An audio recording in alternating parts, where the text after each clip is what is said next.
Morning from Vietnam. এখন আছি হচ্ছে আমার রিসোর্টের ভেতর।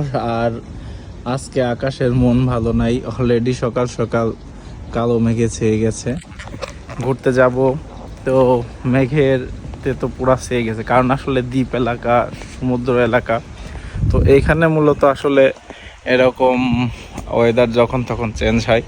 তো সমস্যা নেই, ঠিক আছে, চলেন যাওয়া যাক।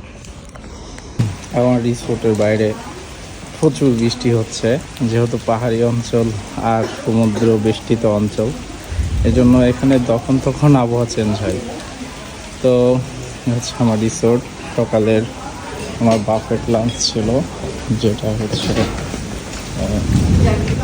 এখানে।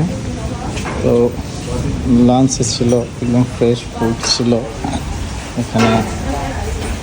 আপনার চিকেন আইটেম, এটা হচ্ছে লুগোর চিংড়ি আর কি। তারপরে এখানে ডিম ছিল, যে যেভাবে খেতে যাচ্ছে। এটা ছিল, এটা মিষ্টি আলু, এটা অনেক জোস ছিল। এখানে বিভিন্ন রকমের স্যুপ আছে, আর এখানে চা আছে, ওয়াটারমেলনের জুস আছে। আর আমি অলরেডি খাওয়া দাওয়া করছি, বাট আমার কাছে ফুডগুলো এত জোস লাগছে, এই জন্য আবারও নিয়েছি। তো একদম পয়সা উসুল ভাই, পুরা পয়সা উসুল।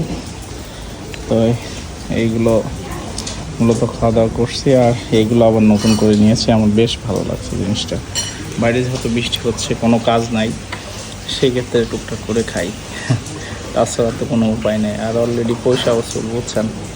1500 টাকা রিসোর্ট ভাড়া, 1000 টাকার নাস্তা করলাম। এই হচ্ছে অবস্থা।